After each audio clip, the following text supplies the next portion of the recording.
नमस्कार दोस्तों, स्वागत है आप सभी का औसम ज्ञान में। दोस्तों, आपने आसमान में उड़ते हवाई जहाज को तो कई बार देखा होगा और हो सकता है कि आपने हवाई जहाज में सफर भी किया हो। और अगर आपने हवाई जहाज में सफर किया है तो आपने एक बात नोटिस जरूर की होगी कि हवाई जहाज में एंटर करने पर आपका सबसे पहले वेलकम एयर होस्टेस ही करती है और फ्लाइट के दौरान पैसेंजर्स की हेल्प के लिए भी एयर होस्टेस ही होती है। और फ्लाइट अटेंडेंट के तौर पर मेल स्टाफ की बजाय फीमेल स्टाफ को ही चुना जाता है। और लगभग सभी देशों में जितनी भी एयरलाइंस कंपनियां हैं वो फ्लाइट अटेंडेंट के तौर पर फीमेल स्टाफ को ही रखना पसंद करते हैं। लेकिन क्या आप जानते कि ऐसा क्यों किया जाता है? एयरलाइंस कंपनियां जानबूझकर फीमेल्स को ही फ्लाइट अटेंडेंट क्यों बनाती हैं? तो अगर आप नहीं जानते तो इस वीडियो को एंड तक पूरा देखते रहे, क्योंकि आज इस वीडियो में आपको इस बारे में पूरी जानकारी मिल जाएगी। लेकिन वीडियो शुरू करने से पहले आपसे एक रिक्वेस्ट करना जरूर चाहूंगा कि अगर आप इस चैनल पर नए तो इस चैनल को सब्सक्राइब कर बेल आइकन जरूर दबाएं, जिससे कि आपको हमारे आने वाले वीडियोस के नोटिफिकेशन मिलते रहे। तो चलिए शुरू करते हैं। तो सबसे पहले आपकी जानकारी के लिए बता दूं कि ऐसा बिल्कुल भी नहीं है कि एयरलाइंस कंपनियां फ्लाइट अटेंडेंट के तौर पर सिर्फ फीमेल स्टाफ को ही अपॉइंट करती हों। फ्लाइट अटेंडेंट के तौर पर मेल स्टाफ को भी नियुक्त किया जाता है, लेकिन ये बात अलग है कि इनकी संख्या फीमेल स्टाफ के मुकाबले काफी कम होती है और सिर्फ कुछ गिनी चुनी एयरलाइंस कंपनियां ही ऐसा करती हैं।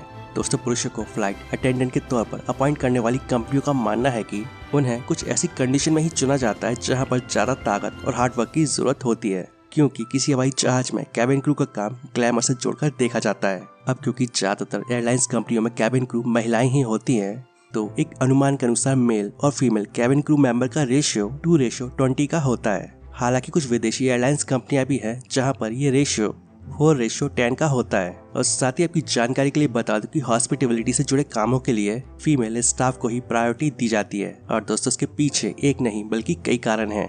दोस्तों, हवाई जहाज में सफर के दौरान सर्विस और अदर मैनेजमेंट पर बेहद खास ध्यान दिया जाता है और ऐसा माना जाता है कि पुरुषों की तुलना में महिलाओं के पास ज्यादा बेहतर मैनेजमेंट स्किल्स होती हैं, क्योंकि फीमेल्स किसी की बातों को काफी ध्यान से सुनती हैं और इसीलिए उन्हें इस बात को लेकर काफी अच्छे से ट्रेन भी किया जा सकता है। और साथ ही दोस्तों, ऐसा भी माना जाता है कि किसी पुरुष की तुलना में लोग महिलाओं की बातों को ज्यादा ध्यान से सुनते और समझते हैं।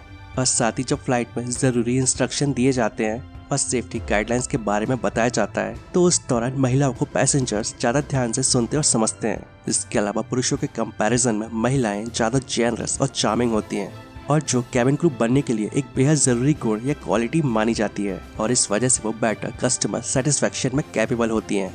इसके अलावा इसका एक कारण और ये है कि पुरुषों के कंपैरिजन में महिलाओं का वेट यानी कि वजन कम होता है, और वजन कम होने की वजह से हवाई जहाज का फ्यूल यानी कि ईंधन कम खर्च होता है। और इस वजह से एयरलाइंस कंपनियों की अच्छी खासी बचत भी हो जाती है, क्योंकि दोस्तों, एयरलाइंस कंपनियों के लिए वजन कम होने का मतलब ये है कि उन्हें कम ईंधन खर्च करना होगा। और देखा जाए तो महिलाएं पुरुषों से ज्यादा अट्रैक्टिव दिखती हैं, और इस वजह से महिलाएं पुरुषों की तुलना में पैसेंजर्स का वेलकम और गुड बाय ज्यादा अच्छे से कर पाती हैं।